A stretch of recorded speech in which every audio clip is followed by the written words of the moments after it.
पढ़ाई करते समय या किसी भी कार्य को करते समय फालतू के विचारों को अपने मन से निकाल कर कैसे अपनी पढ़ाई में 100% कंसंट्रेट कर सकते हैं। ये पूरा का वीडियो कंसंट्रेट पर आधारित है। चाहे आप पढ़ाई करो या किसी ऐसे काम को करो जिसमें कंसंट्रेट करने की ज़रूरत है, तो इस वीडियो को पूरा ज़रूर देखें। तो बात करते हैं कि कंसंट्रेशन की। तो कंसंट्रेशन होता क्या है? The ability to give all of your attention to something. आपका जितना थॉट प्रोसेस है उसको एक ही चीज़ पर पूरी तरीके से केंद्रित करना कंसंट्रेशन होता है, और इसे ही हमें प्राप्त करना। पर सवाल है कि कैसे।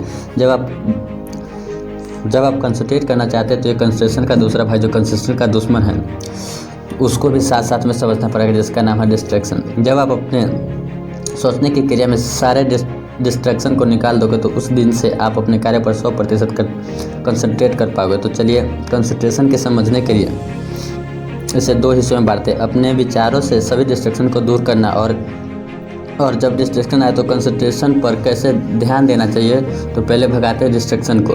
जिस तरह कंसंट्रेशन का मीनिंग होता है एक ही चीज़ पर पूरा ध्यान लगाने की कैपेसिटी, ठीक उसी प्रकार कंसंट्रेशन की दुश्मन डिस्ट्रैक्शन का मीनिंग होता है ऐसी चीज़ें जो आपके ध्यान को एकत्रित न होने दे, उसे इधर उधर की चीज़ों में भटकाते रहते हैं, और ये डिस्ट्रैक्शन होता है। और डिस्ट्रैक्शन 2 प्रकार के होते हैं। एक को कंट्रोल करना तो बहुत आसान होता है, लेकिन दूसरे को कंट्रोल करना बहुत मुश्किल होता है। तो पहला जो डिस्ट्रैक्शन है उसका नाम है एक्सटर्नल, और दूसरा जो डिस्ट्रैक्शन है उसका नाम है इंटरनल।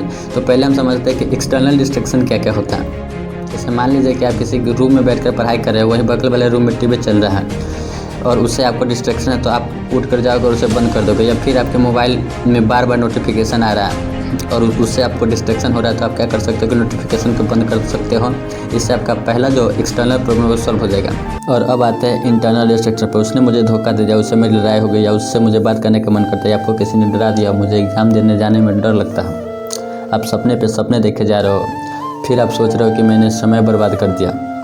ये जो जितने भी विचार है ये विचारों की सुनामी है, इसे हम इंटरनल डिस्ट्रैक्शन कहते हैं। और इसको दूर करने का सिर्फ 2 ही उपाय है। पहला, जो आपके साथ पहले हुआ है जिसके वजह से आपका सोच इधर उधर हो रहा है, या तो उसके लेकर बैठे रहो, या पास्ट और फ्यूचर ऐसी चीज़ें जो सिर्फ विचारों में अटकी रहती हैं। एक्चुअल में ये सभी चीज़ें नहीं होती। जब हम पास्ट में थे तो वो मेरा उस टाइम का प्रेजेंट था, और जब हम फ्यूचर में है तो मेरा आने वाला प्रेजेंट होगा। तो अगर पास्ट और फ्यूचर में अटके रहना है तो वो आप कर सकते हैं। इस साल, अगले साल, 5 साल, 10 साल, पूरी ज़िंदगी भर दुनिया को ब्लेम करते रहो, लफड़े पालते रहो, हमेशा दूसरे के बारे में सोचते रहो, आपकी मर्जी है, और आप जहाँ हो ना बस वहीं रह जाओगे। ये है आपका पहला जो आप कर रहे हो अभी।